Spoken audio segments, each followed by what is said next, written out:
Hello everyone. पिछला class में हम लोग मौलिक अधिकार के अनुच्छेद 28 तक पढ़ चुके थे। आज हम लोग आगे अनुच्छेद 29 से पढ़ेंगे। अभी इधर हम क्लास ज़्यादा नहीं ले पा रहे हैं, उसके लिए सॉरी, क्योंकि मेरा तबीयत थोड़ा ख़राब रहता है। जब जब थोड़ा बहुत ठीक होता है तो हम क्लास ले ही लेते हैं और सोचते हैं कि ज़्यादा से ज़्यादा क्लास आप लोग के लिए दे सकें। ठीक है, तो उसके लिए हम कोशिश करेंगे आगे से, उसके लिए सॉरी। और कुछ लोगों का बिहार पुलिस का एग्ज़ाम है, तो उनको यही बोलते कि अगर वो फ्रेशर्स हैं तो कम से कम आपको तो 6 से 7 मंथ लगेगा ही। आप ये मत सोचिए कोई आपको कितना भी बोल दे, बट सच्चाई यही है कि आप फ्रेशर्स है तो आपको 6 से 7 मंथ लगना ही लगना। ठीक है, मिनिमम अगर ये देखा जाए तो कम से कम मिनिमम लगेगा तो 5 मंथ लगेगा। अगर आप ब्रिलियंट हैं, सब चीज़ ठीक है, 5 मंथ तो लगेगा ही। ये कोई कितना भी बोल देता है कि 25 दिन में तैयारी कर लीजिएगा, 45 दिन में कर लीजिएगा, ये संभव नहीं है। ठीक है, आप जाके क्वेश्चन का लेवल देखें, अपने आप आपको समझ में आ जाएगा। और जो लोग पहले से तैयारी कर रहे हैं उनके लिए है कि वो रिवीजन करें। तो फ्रेशर जो हैं, जो एग्ज़ाम फॉर्म भरें, जो देंगे एग्ज़ाम, उनके लिए ये है कि आप तैयारी कीजिए, मन लगा के तैयारी कीजिए। कुछ कुछ पोर्शन देख लीजिए, जैसे करंट अफेयर देख लीजिए। पॉलिटी में कुछ कुछ पोर्शन है, जैसे कि जो मेरा ऑफलाइन क्लास किए हैं वो संविधान, संविधान सभा, अनुसूची और आपका प्रस्तावना, ये सब पढ़ चुके हैं और वहाँ से क्वेश्चन आना ही आना है।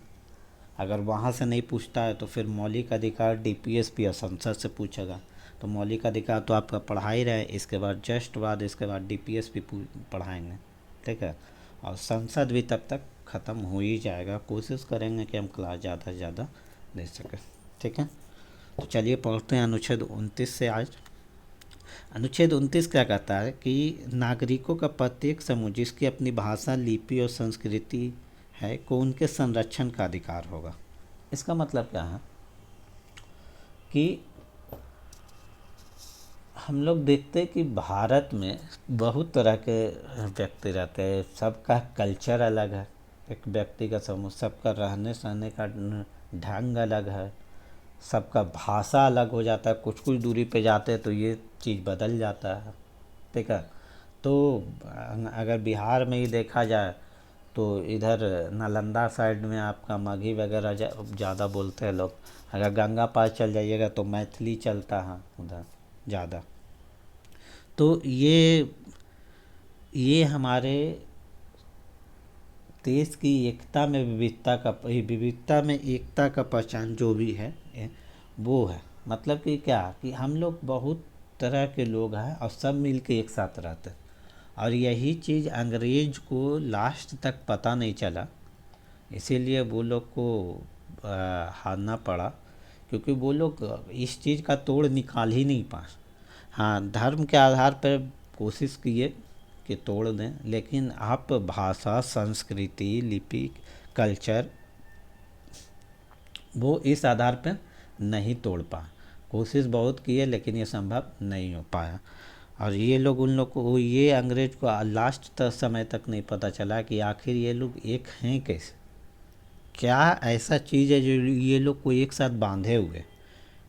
ठीक है, तो उसी तरीक़ा से इसीलिए अनुच्छेद 29 जो है, अगर कभी क्वेश्चन पूछ दें कि भारतीय संविधान के कौन सा अनुच्छेद एकता में विविधता को समाहित करता है, तो वो होगा अनुच्छेद 29।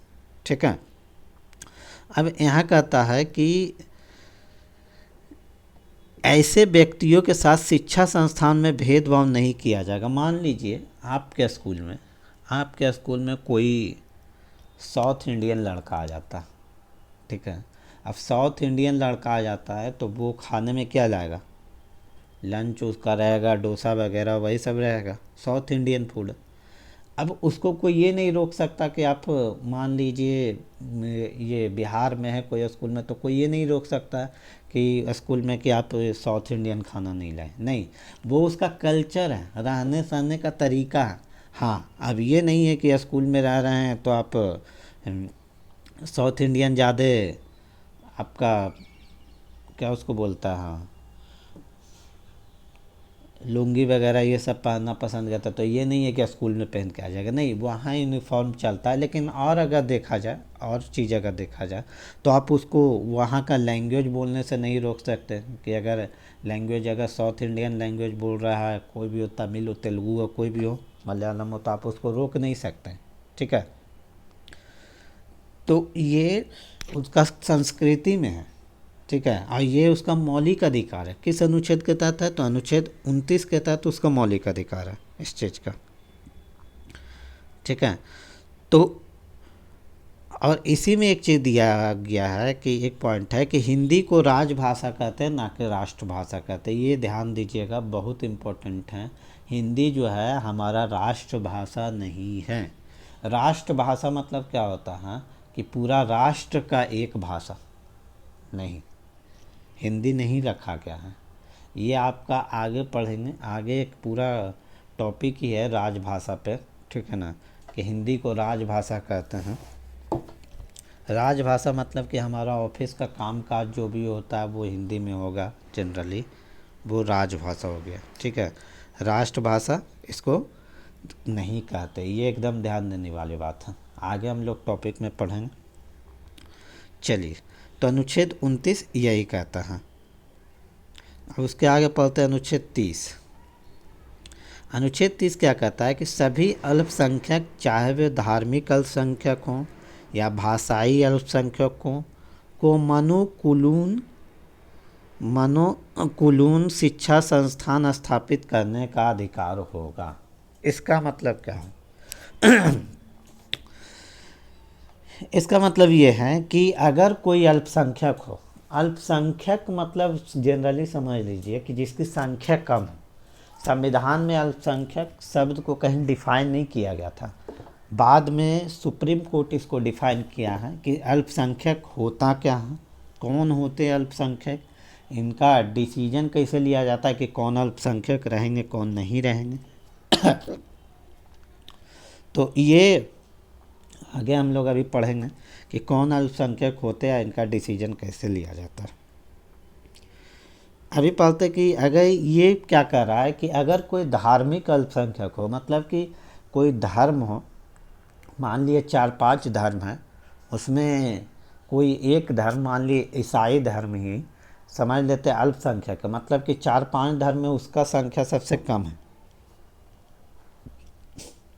सॉरी 4-5 धर्म में उसका संख्या सबसे कम है, तो वो अपने ईसाई धर्म के ही आधार पे वो अपना संस्थान स्थापित कर सकता है।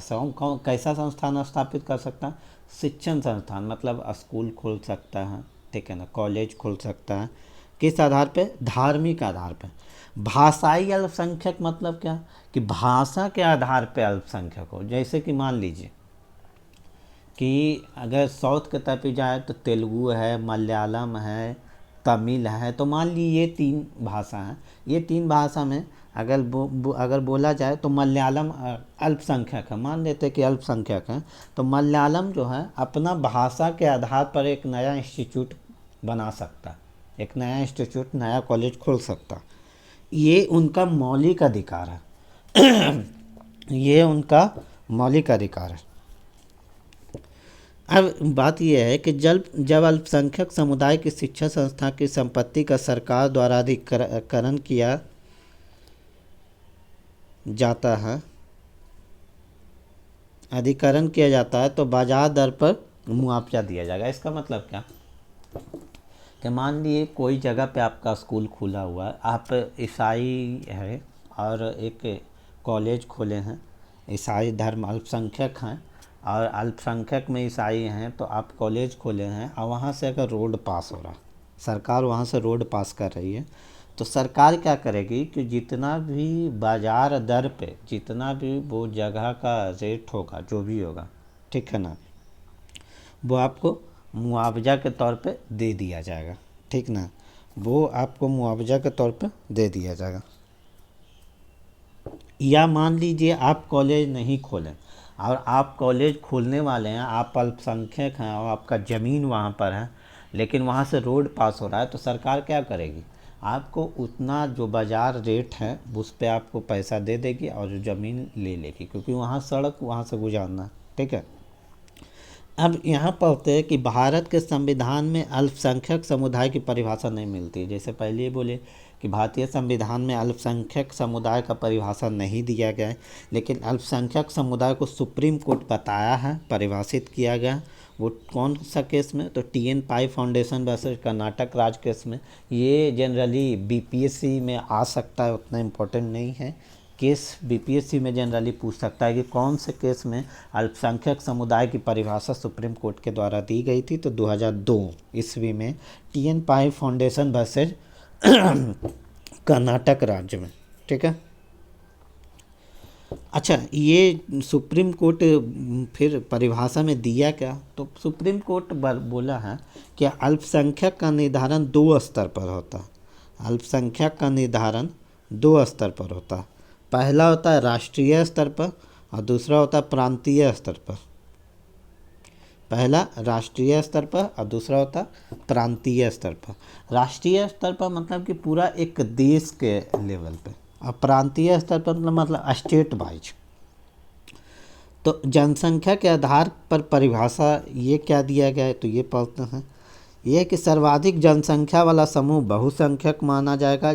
शेष समूह में जिन्हें सरकार मान्यता दे वो अल्पसंख्यक माने जाएंगे। मान लीजिए 4-5 धर्म हैं, हिंदू, मुस्लिम, सिख, ईसाई, जैन, बौद्ध। मान लिए 6 धर्म समझते हैं। 6 धर्म में अगर सबसे ज़्यादा जनसंख्या, ये देश के लेवल पे बात कर रहे हैं, कंट्री के लेवल पे सबसे ज़्यादा जनसंख्या हिंदू जनसंख्या है, तो हिंदू जो है बहुसंख्यक माना जाएगा। बाकी जो 5 बचा धर्म, उसको राष्ट्रपति या राज्यपाल, अगर स्टेट में डिसाइड होगा तो राज्यपाल, कंट्री लेवल पे कौन डिसाइड करेगा? राष्ट्रपति। बाकी 5 धर्म में ये राष्ट्रपति डिसाइड करेगा कि किसको अल्पसंख्यक माना जाए और किसको अल्पसंख्यक नहीं माना जाए। ठीक है ना। राष्ट्रीय, तो इसमें पहला पॉइंट है राष्ट्रीय स्तर पर हिंदू को बहुसंख्यक का दर्जा दिया गया है। ठीक है। शेष मुस्लिम, सिख, ईसाई, जैन, बौद्ध, पारसी भारत सरकार के लिए अल्पसंख्यक है। इसका मतलब क्या? इसका मतलब है कि अगर भारत के कंट्री के लेवल पे ये जो मुस्लिम, सिख, ईसाई, जैन, बौद्ध, पारसी भारत पारसी, ये सब अल्पसंख्यक हैं। अल्पसंख्यक मतलब क्या? कि इनकी संख्या कम है और हिंदू की जनसंख्या ज़्यादा है। ठीक है। तो इनको अल्पसंख्यक माना गया। मतलब कि क्या? मुस्लिम, सिख, ईसाई, जैन, बौद्ध, पारसी, ये लोग अपने अपने धर्म के आधार पे या भाषा के आधार पे अपना कॉलेज खोल सकते हैं। ठीक है। अपना कॉलेज खोल सकते हैं। ठीक है। जैसे कि मान लीजिए बहुत जगह खुला रहता है, बहुत स्टेट में खुला रहता है, मुस्लिम का कॉलेज खुला रहता है। ठीक है ना। वहाँ मुस्लिम का कॉलेज खुला रहता है, मतलब क्या? वो अपने धर्म के आधार पर। कहीं भी आप ये नहीं देखे होंगे कि हिंदू के धर्म के आधार पर कॉलेज खुला हुआ होगा, कहीं नहीं है। क्यों? क्योंकि हिंदू जो है ज़्यादा संख्या में बहुसंख्यक है, इसीलिए उनको ये अधिकार ही नहीं दिया गया। अनुच्छेद जो 30 का है, अनुच्छेद आपका 30 जो है, वो अल्पसंख्यक को अधिकार देता है शिक्षण संस्थान खोलने का। ठीक है। तो अल्पसंख्यक किसको किसको माना गया है? ईसाई को माना गया, जैन को माना गया, बौद्ध को माना गया है। तो ये लोग अपने आधार पर, अपने धर्म के आधार पर कॉलेज स्कूल खोल सकते हैं। ठीक है। और इसका डिसीजन कौन करता है? ये बहुत इम्पोर्टेंट है। अगर कंट्री लेवल पे बात कर दिया जाए, राष्ट्रीय स्तर पे बात किया जाए तो राष्ट्रपति करते हैं, और अगर राज्य प्रांत लेवल पे बात किया जाए, स्टेट लेवल पे बात किया जाए तो कौन करेंगे? राज्यपाल करते हैं। ठीक है। 6 ऐसे प्रांत है जहाँ हिंदू अल्पसंख्यक है। अभी 6 ऐसे प्रांत है जहाँ हिंदू अल्पसंख्यक का मतलब क्या? कि भारत में 6 स्टेट ऐसा है जहाँ के हिंदू का संख्या क्या है? कम है। तो वहाँ राज्य के अनुसार हिंदू अल्पसंख्यक हो गए, जिसमें कौन है? पंजाब, जम्मू कश्मीर, मेघालय, मिजोरम, नागालैंड, अरुणाचल प्रदेश। अब ये ब्रैकेट में दिया हुआ है, पंजाब में सिख दिया हुआ है, जम्मू कश्मीर में मुस्लिम दिया हुआ है, मेघालय में ईसाई दिया हुआ है। इसका मतलब ये है कि ये राज्य में ये जो धर्म है वो बहुसंख्यक है। जैसे कि पंजाब में सिख बहुसंख्यक है, मतलब सिख की संख्या ज़्यादा है। जम्मू कश्मीर में मुस्लिम बहुसंख्यक है, मतलब मुस्लिम की जनसंख्या बहुत ज़्यादा है। मेघालय में ईसाई बहुत ज़्यादा है, ठीक है ना। और ये सब जगह हिंदू अल्पसंख्यक है। तो अगर कभी क्वेश्चन आ जाए कि भारत के कितने ऐसे राज्य हैं जहाँ हिंदू अल्पसंख्यक है, तो 6 ऐसे राज्य हैं जहाँ हिंदू अल्पसंख्यक है। ये ध्यान देने वाली बात है, ठीक है। तो अनुच्छेद 30 ये कहता है। उसके बाद अनुच्छेद 31 जो है वो संपत्ति का अधिकार है। अनुच्छेद 31 जो है वो संपत्ति का अधिकार था, है नहीं था, और वो ख़त्म हो गया। संपत्ति का अधिकार आपको ख़त्म हो के 300 में चल गया, ठीक है। तो संपत्ति का अधिकार ख़त्म हो गया तो उसको पढ़ने का कोई औचित्य भी नहीं है, वहाँ से क्वेश्चन आता भी नहीं है, ठीक है ना। अब पूरा फंडामेंटल राइट का सबसे इम्पोर्टेंट आर्टिकल 32। आर्टिकल 32 सबसे इम्पोर्टेंट आर्टिकल है फंडामेंटल राइट का। ये क्यों इम्पोर्टेंट है? तो इसलिए इम्पोर्टेंट है कि मान लीजिए आपको सब अधिकार दे दिया गया, सरकार सब अधिकार दे दिया, सरकार ने संविधान सब अधिकार दे दी, और आपका अगर अधिकार का हनन होता है तो क्या होगा उस समय, ये कोई प्रावधान नहीं है। तो फिर आपका अधिकार का तो मतलब है नहीं, आपका अधिकार का तो मतलब है नहीं। ये तो उसी तरीक़ा से जैसे कि मान लिया आप कोई रिसेप्शन पार्टी में गए, आपको खाने के लिए बहुत बढ़िया बढ़िया इंतज़ाम है, बहुत बढ़िया बढ़िया इंतज़ाम है, लेकिन क्या किया गया, पानी है ही नहीं, तो क्या कीजिएगा। मतलब कि सुविधा बहुत चीज़ दे दिया गया है, लेकिन अंतिम में सुविधा के बाद क्या, वो जो अंतिम सुविधा चाहिए जो कि होल एंड सोल है, वो सबसे ज़्यादा ज़रूरी है, वही नहीं है। सेम यहाँ भी वही है। कॉन्स्टिट्यूशन में आपको शुरू से जो अधिकार दिया गया, मौलिक अधिकार सब दे दिया गया, लेकिन उसका अगर हनन होता है तो क्या होगा, उसका कोई सॉल्यूशन दिया ही नहीं गया, तो क्या होगा उस समय। तो इसीलिए हमारे संविधान निर्माताओं ने अनुच्छेद 32 को में संवैधानिक उपचारों का अधिकार दिया गया है। मतलब कि क्या, कि जितना आपको मौलिक अधिकार मिला है उसमें से अगर किसी भी मौलिक अधिकार का आपका हनन होता है तो वो आपको उस समय क्या करना चाहिए वो बताया गया है, ठीक है। इसीलिए अनुच्छेद 32 को डॉक्टर भीमराव अंबेडकर के द्वारा संविधान का अंतःकरण एवं आत्मा कहा गया है। संविधान का अंतःकरण एवं आत्मा कहा गया है। समझ गए क्यों आत्मा कहा गया? क्योंकि अगर मान लिए भगवान आपको बनाते हैं तो आपका शरीर, आपका नक्शा, आपका पूरा चेहरा वेरा पूरा मस्त एकदम बढ़िया बनाए हैं एकदम, लेकिन आप में क्या है, आप में आत्मा डाले ही नहीं है, आपके अंदर आत्मा है ही नहीं, तो ये सब क्या है, सब बेकार हो जाएगा, पुतला हो जाएगा, ठीक है। तो वही चीज़ इसमें है कि इसीलिए इसको संविधान का आत्मा कहा गया है, क्योंकि जब तक ये नहीं रहेगा बाकी सब मौलिक अधिकार रहे या नहीं रहे कोई फ़र्क नहीं पड़ता। बाकी सब मौलिक अधिकार आपको मिल भी गया है, कोई कल को कोई हनन भी कर देगा आपका मौलिक अधिकार का, तो क्या कीजिएगा आप, अगर आपको उसका उपचार का अधिकार दिया ही नहीं गया है तो। इसीलिए इसको कहा गया आत्मा संविधान का, ठीक है, अंबेडकर जी के द्वारा, ठीक है। अब इसके अनुसार क्या है कि मौलिक अधिकार का अगर आपका उल्लंघन होता है तो आप अनुच्छेद 32 के तहत डायरेक्ट, ये ध्यान देने वाली बात है, डायरेक्ट सुप्रीम कोर्ट में जा सकते हैं। ये बहुत इम्पोर्टेंट है, डायरेक्ट आप सुप्रीम कोर्ट में जा सकते हैं। तो अगर बोला गया हाँ, और अनुच्छेद 226 के तहत आप डायरेक्ट हाई कोर्ट में जा सकते हैं, ठीक है। तो दो तरह का अनुच्छेद है वो ध्यान रखना है। एक अनुच्छेद 32 जो हम लोग यहाँ पढ़ रहे हैं, ये सबसे ज़्यादा इम्पोर्टेंट है कि अगर आपका फंडामेंटल राइट का कोई वायलेशन होता है तो आप डायरेक्ट सुप्रीम कोर्ट में जा सकते हैं। किस अनुच्छेद के तहत? अनुच्छेद 32 के तहत। अब उसके लिए न्यायालय 5 प्रकार का, कोर्ट जो है 5 प्रकार का, ये इम्पोर्टेंट है, 5 प्रकार का रिट जारी करती है। 5 प्रकार का रिट जारी करती हैं।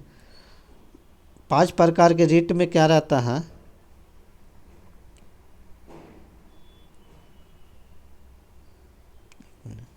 पांच प्रकार के रिट में क्या रहता है, वो धीरे धीरे हम लोग एक एक पॉइंट करके पढ़ेंगे कि कौन कौन 5 प्रकार का रिट जारी किया गया। ठीक है, इसीलिए सर्वोच्च न्यायालय को जो है, न्यायालय 5 प्रकार के रिट जारी किए है, इसीलिए सर्वोच्च न्यायालय को मौलिक अधिकार का संरक्षक कहा गया है। क्यों कहा गया?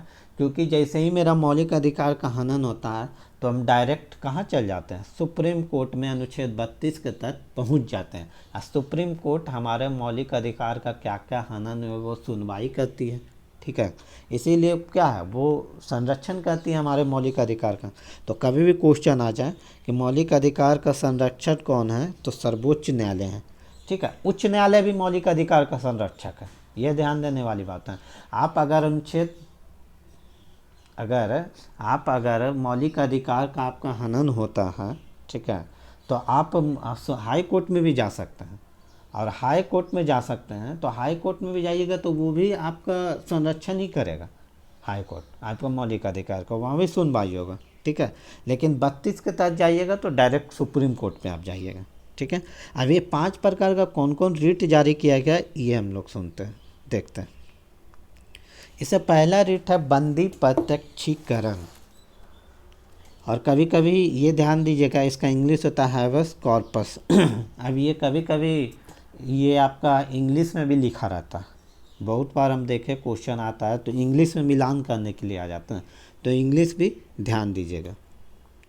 अब इस रिट में कहा क्या गया, जो पढ़ते हैं, इस रिट के द्वारा न्यायालय बंदी करता, मतलब जिसे बंदी बनाया गया है, व्यक्ति को यह आदेश देता है कि वो बंदी को न्यायालय के सामने, जिसने बंदी बनाया, सॉरी बंदी करता मतलब जिसने बंदी बनाया है, व्यक्ति को यह आदेश देता है कि वो बंदी को न्यायालय के सामने प्रस्तुत करे। मतलब कि क्या, कि अगर कोई मौलिक अधिकार, मान लीजिए अगर कोई आपका मौलिक अधिकार का हनन किया है या किसी का भी मौलिक अधिकार का हनन किया गया है और उसको गिरफ्तार किया गया है, तो गिरफ्तार किया गया है तो कोर्ट यह ऑर्डर देता है कि आप जल्दी से जल्दी 24 घंटा के अंदर, जितना जल्दी से जल्दी हो सके, आप उसको सामने पेश कीजिए, न्यायालय के सामने पेश कीजिए। और न्यायालय ये देखेगा, वो ये डिसाइड करेगा कि ये जो किए हैं वो गलत किए हैं या सही किए हैं। ठीक है, अब बंदी प्रत्यक्षीकरण रिट लोक अधिकारी और निजी व्यक्ति दोनों के विरुद्ध जारी होती है। मान लिए बंदी प्रत्यक्षीकरण लोक अधिकारी मतलब कि आप अगर कोई ऑफिसर हैं तो आपके प्रति भी जारी हो जाएगी। मान लिए आप कोई ऐसा काम किए हैं जो आपको नहीं करना चाहिए था, आपका कानून के खिलाफ हो, आपके प्रशासन के खिलाफ हो, तो आपको अगर बंदी बनाया जाता है तो सेम आपको भी वहाँ पे प्रस्तुत होना पड़ेगा 24 घंटा के अंदर। आप फिर जज डिसाइड करेंगे कि सही है या गलत है, या आप अगर किसी के साथ किए हों तो भी फिर ये जज डिसाइड करेंगे कि आप सही किए हैं या गलत किए हैं। और निजी व्यक्ति मतलब प्राइवेट, कोई बिना कोई सरकारी आदमी नहीं है, मान लिए कोई ऐसे ही है प्राइवेट कंपनी का ही कोई और स्टाफ है या अफसर है, तो पर भी ये उनके प्रति भी जारी होते हैं। तो बंदी प्रत्यक्षीकरण यही है। अब एक चीज़ यहाँ साइड में पॉइंट दिया हुआ है कि निवारक नज़रबंदी में भी बंदी प्रत्यक्षीकरण लाया जा सकता है। निवारक नज़रबंदी हम लोग पढ़े थे अनुच्छेद 22 में। इसमें क्या था कि हम लोग पढ़े थे कि अगर हमको लगता है, सरकार को ये लगती है कि किसी व्यक्ति से उसको, राष्ट्र को खतरा है, एक देश को खतरा है, एकता एवं अखंडता को, तो वो पहले क्या कर सकती है, उसको गिरफ्तार कर सकती है। तो वहाँ भी बंदी प्रत्यक्षीकरण लाया जाता है कि मतलब कोर्ट के सामने प्रस्तुत किया जा सकता है कि क्या ये सही है कि नहीं, इसको गिरफ़्तार करना सही होगा कि नहीं होगा। पता चला आपका मन कर रहा है कि नहीं, इससे मेरा पर्सनली दुश्मनी है, तो उसको निकालने के लिए आप गिरफ़्तार कर लिए, नहीं, ऐसा नहीं होगा। वो कोर्ट के सामने पेश किया जाएगा कि नहीं, जज के सामने पेश किया जाएगा कि इन्होंने पीछे ऐसा काम किया है जिस आधार पे ये लग रहा है कि आगे भी ऐसा कर सकते हैं, तो गिरफ़्तार किया गया है। ठीक है, आप अपने पर्सनल कॉज के लिए नहीं गिरफ़्तार कर सकते। तो बंदी प्रत्यक्षीकरण का क्वेश्चन आपका जनरली क्या पूछता है, इंग्लिश जो टर्म है वो याद रखिएगा। दूसरा कि ये किसके किसके विरुद्ध जारी किया जाता है, तो लोक अधिकारी मतलब कि जो शासन में हैं, आपका आईएएस अफसर हो गए, ठीक है ना, कोई भी अफसर हो गए वो हैं। निजी व्यक्ति मतलब कोई प्राइवेट कंपनी का आपका आदमी है तो उसके विरुद्ध भी जारी किया जाएगा, ठीक है ना। उसके आगे पढ़ते हैं हम लोग परमादेश। परमादेश मतलब क्या होता है। अच्छा, एक चीज़ और है कि कभी कभी इसका अर्थ पूछ लेता है। परमादेश मतलब होता है जैसे कि हम आदेश देते हैं, ये अर्थ भी याद रखना आपको। इंग्लिश इसका होता है मैंडेमस। अर्थ और हिंदी दोनों, ये अर्थ और इंग्लिश दोनों याद रखना। परमादेश का इंग्लिश होता है मैंडेमस और इसका अर्थ होता है हम आदेश देते हैं। हम आदेश देते मतलब क्या, कि इसको आगे समझते ये क्या कहता है, कौन आदेश दे रहा है, किसको आदेश दे रहा है। दो ही चीज़ तो है, हम आदेश दे रहे हैं तो किसी को तो दे रहे होंगे आदेश, कौन दे रहा है ये भी ध्यान रखना। बस यही दो चीज़ याद रखना। तो इसमें एक चीज़ क्या है कि परमादेश रिट लोक अधिकारी के विरुद्ध जारी होता है। लोक अधिकारी मतलब अभी बताएं कि जो अफसर वगैरह होता है वो उनके विरुद्ध जारी होता है। कि मान लिए वो कोई ऐसा काम करें, ठीक है, जो उनको नहीं करना चाहिए, या वो कोई ऐसा काम नहीं कर रहे हैं जो उनको करना चाहिए, ठीक है, तो ऊपर से न्यायालय उनको आदेश देगी कि नहीं। मान लीजिए आप कोई डिपार्टमेंट में, कोई भी डिपार्टमेंट में हो, ठीक है ना, मान लीजिए आप ब्लॉक में ही हैं, आप सीईओ ही हैं, ठीक है ना, सीईओ हैं, तो आपके यहाँ लोग फरियाद लेकर आ रहे हैं, लोग को कुछ बनाना है। मान लीजिए आपका परिवार सूची बनाना है, आप बना नहीं रहे, ठीक है ना, तो आप बना नहीं रहे हैं, तो वो आपका क्या है, आपको वो काम करना चाहिए, आप उसको कर नहीं रहे हैं। तो अगर आप ये चीज़ लेके जा सकते हैं सुप्रीम कोर्ट के पास, अगर आप जाइएगा कि मेरा मौलिक अधिकार का हनन हो रहा है, ठीक है, तो वो न्यायालय जो है उस अधिकारी को आदेश देगी कि आपका ये काम है तो आप अपना काम क्यों नहीं कर रहे हैं, आप अपना काम कीजिए, ठीक है। तो वो आदेश देती है, ठीक है। दूसरा कि अगर मान लिया उनका काम नहीं कोई है, ठीक ना, तब पर भी वो कर रहे हैं तो वो भी रोकती है। तो यहाँ क्या है कि परमादेश रिट के द्वारा न्यायालय किसी लोक अधिकारी को यह आदेश देते हैं कि वह कानून के द्वारा निर्धारित उस कार्य को पूरा करें जिसे पूरा करने के लिए उसके आवश्यक है, लेकिन जिसे पूरा करने से उनसे इनकार कर दिया गया। सेम वही चीज़ है जो हम आप लोग को एग्जाम्पल दे के बताएँ कि मान लिया आप ब्लॉक में जाते हैं अपना पारिवारिक सूची, जिसको कि वंशावली कहता है, बनवाने जाते हैं, और वहाँ का सीईओ जो है वो बना नहीं रहा, ठीक है, वो बना नहीं रहा, तो ये क्या है, आपका मौलिक अधिकार का हनन हो रहा है। तो आप अनुच्छेद 32 के तहत सुप्रीम कोर्ट में जाइएगा, तो न्यायालय क्या करेगी, न्यायालय सीईओ को, उस अधिकारी को आदेश देगी कि आपका ये काम है, आप अपना काम क्यों नहीं कर रहे हैं, आप अपना काम कीजिए, ठीक है ना। अगर वो अपना काम नहीं कर पाएंगे तो वो वहाँ क्या दिक्कत, वहाँ उनको क्या हो गया, उनको दंड दिया जाएगा, उनको उन पे कार्रवाई किया जाएगा, ठीक है। तो जनरली परमादेश में यही है, और इसका अर्थ याद रखना है कि हम आदेश देते हैं, ठीक है। उसके बाद तीसरा आते प्रतिषेध। प्रतिषेध क्या होता है, प्रतिषेध आपका होता है, प्रतिषेध का इंग्लिश होता है प्रोहिबिशन। प्रोहिबिशन मतलब क्या, रोकना या मना करना, इसका अर्थ होता है मना करना। तो ये भी आपको याद रखना है, मना कौन कर रहा है भाई, और किसको कर रहा है, यही दो पॉइंट है, कौन कर रहा है, किसको कर रहा है। तो प्रतिषेध रिट न्यायिक एवं अर्ध न्यायिक संस्था के विरुद्ध जारी किया जाता है, न्यायिक और अर्ध न्यायिक संस्था दोनों के विरुद्ध। अब न्यायिक संस्था कौन है और अर्ध न्यायिक संस्था कौन है, ये ध्यान रखना है, ठीक है। अर्ध न्यायिक संस्था कौन होता है, न्यायिक संस्था वो होता है जो आपका जनरली कोर्ट होता है, supreme court, high court, session court, वो होता है। अर्ध न्यायिक होता है जिसका कि स्ट्रक्चर न्यायालय जैसा ही रहता है। मतलब स्ट्रक्चर बोले तो कि न्यायालय में आपका हेड कौन रहता है? जज। तो अर्ध न्यायिक में भी क्या रहता है? कोई रिटायर्ड जज ही हेड रहता है, ठीक है। लेकिन और भी मेंबर रहते हैं, जैसे कि आपका कैट हो गया, सेबी हो गया, SEBI stock exchange board of India, try हो गया, telecom regulatory authority of India, जो कि आपका क्या कहता है, दूरसंचार जो इंडस्ट्री है पूरा उसको रेगुलेट करती है, ट्राई। तो उसका क्या, उसका हेड जो रहता है जनरली कोई ना कोई रिटायर्ड जज ही रहता है, या मेंबर में रिटायर्ड जज रहेगा। मतलब कि क्या, आधा न्यायिक, आधा न्यायिक तो हो ही गया। जैसे ही जज वहाँ पहुँच गए तो न्यायालय से तो संबंधित हो ही गया, इसीलिए उसको कहा जाता है अर्ध न्यायिक। सेबी स्टॉक एक्सचेंज जो कि शेयर मार्केट को पूरा रेगुलेट करता है, तो वहाँ भी कोई ना कोई रिटायर्ड जज रहते ही हैं, ठीक है।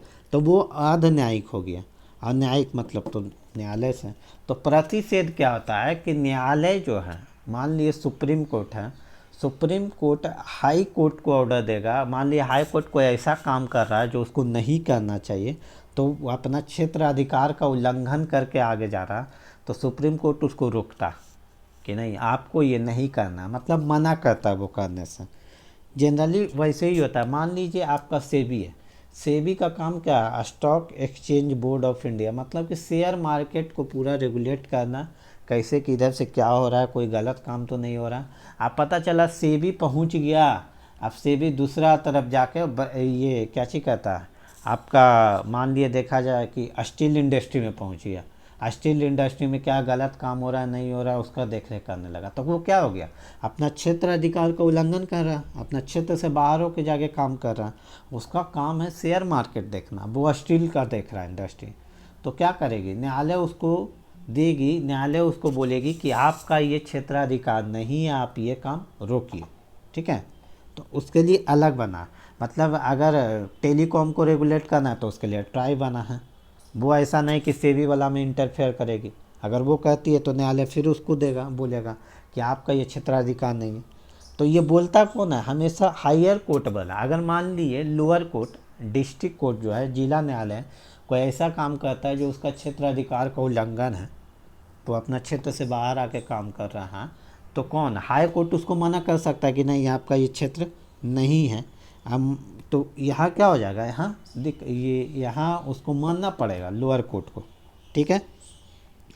और व्यक्ति, कौन व्यक्ति के विरुद्ध जारी किया जाता है, तो न्यायिक और प्रशासनिक। व्यक्ति मतलब न्यायिक भी, मान लिए न्यायिक मतलब क्या, जज, कोर्ट, वकील जज जो भी है उन लोग के प्रति भी ये प्रतिषेध किया जाता है। अगर उन लोग का कोई क्षेत्राधिकार में ये काम नहीं है, वो ज़बरदस्ती वो काम कर रहे हैं, तो उन पे रोक लगाएगा कोर्ट, उन पे रोक लगाता है, ठीक है। उसके बाद हम लोग पढ़ते हैं आगे उत्प्रेषण। उत्प्रेषण क्या है, उत्प्रेषण का हिंदी होता है मंगा लेना। मंगा लेना ये ध्यान रखेगा। पर आपका अभी तक पढ़े बंदी प्रत्यक्षीकरण, मतलब कि क्या, बंदी बनाना। उसके बाद हम लोग कौन पढ़े, उसके बाद पढ़े परमादेश, मतलब कि हम आदेश देते हैं। उसके बाद पढ़े हम लोग प्रतिषेध, मतलब कि मना करना। हायर जो कोर्ट है वो लोअर कोर्ट को मना करेगी, या जो आपका अर्ध न्यायिक है उसको भी मना कर सकती है, ठीक है। अब पढ़ते उत्प्रेषण। उत्प्रेषण मतलब होता है मंगा लेना। अब ये कौन मंगाएगा, क्या मंगाएगा और किससे मंगाएगा, ये इम्पोर्टेंट है। क्वेश्चन यही है, कौन मंगा रहा है, क्या मंगा रहा है, किससे मंगा रहा है। तो इसको पढ़ते हैं। उत्प्रेषण रिट भी न्यायिक और अर्ध न्यायिक संस्था के विरुद्ध जारी किया जाता है। ये आपको ध्यान देना है, ये एकदम ज़रूरी है कि किसके प्रति जारी किया जाता है, किसके विरुद्ध जारी किया जाता है। ये क्वेश्चन बहुत बार आता है। जैसे कि आपका प्रतिषेध था, ये किसके विरुद्ध जारी किया जाता है, तो न्यायिक, अर्ध न्यायिक, प्रशासनिक व्यक्ति के विरुद्ध। उत्प्रेषण, उत्प्रेषण आपका अर्ध न्यायिक संस्था, न्यायिक संस्था दोनों के विरुद्ध जारी किया जाता है, ठीक है। अब न्यायिक अर्ध न्यायिक मतलब जब भी आए तो एग्जाम्पल वही समझिएगा। अर्ध न्यायिक मतलब सेबी, ट्राई, ठीक है ना।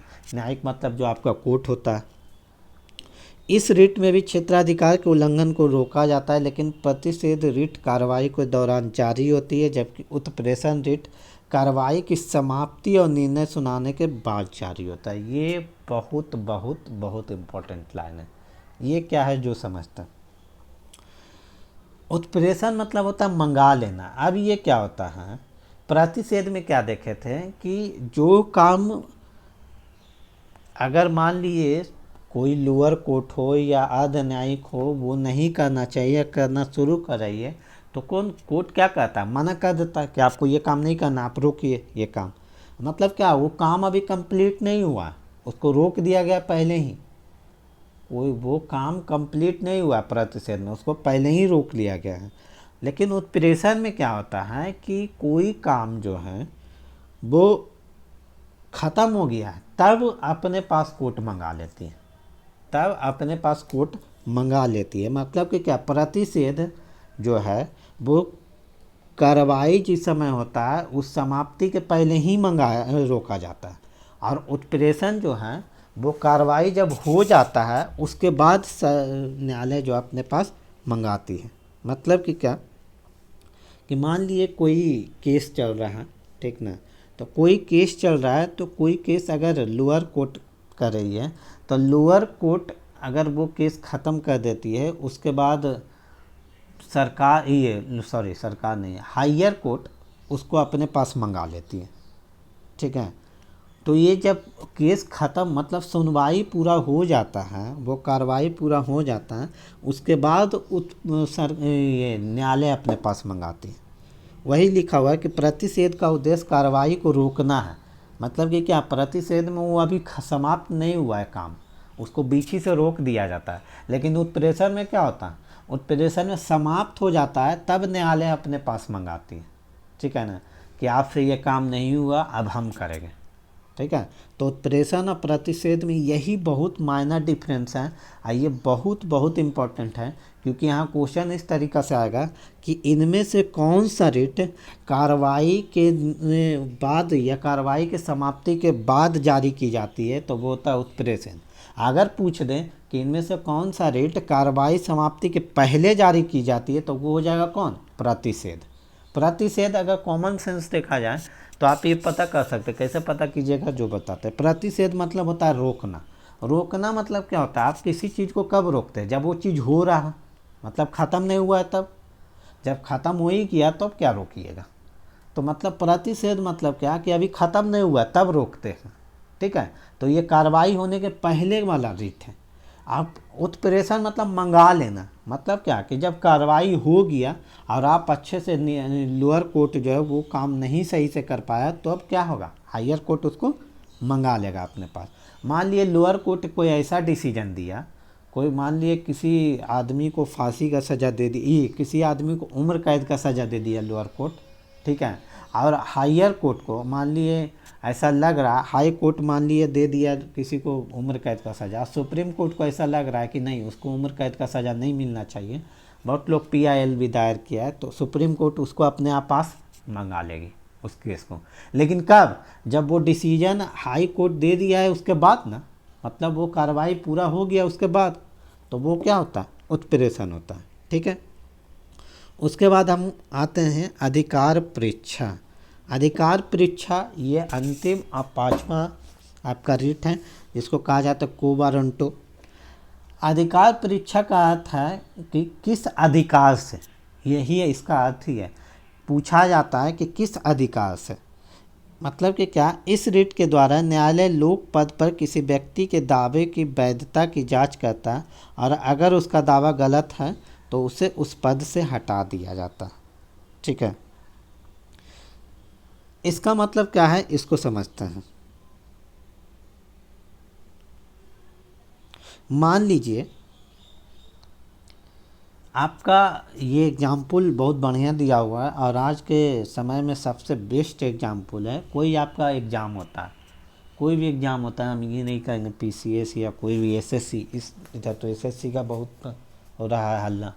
तो मान लीजिए SSC का एग्ज़ाम होता है, क्वेश्चन लीक हो जाता है, या कैंडिडेट उस पर कोई और दूसरा कोई को बना दिया जाता है, अपॉइंट करके दूसरा कोई को कैंडिडेट को पास करवा दिया जाता है और कैंडिडेट को अपॉइंट भी कर दिया जाता है, उसको नौकरी मिल जाएगा, कोई भी सरकारी नौकरी मिलेगा।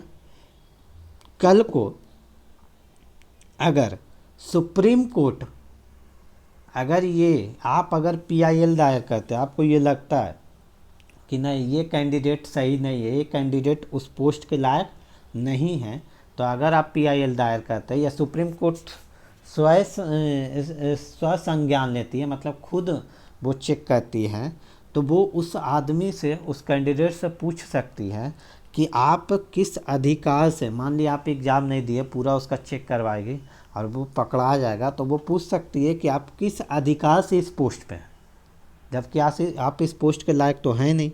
तो क्या हो जाएगा, रिजल्ट वही होगा कि नौकरी से उसको हटा दिया जाएगा।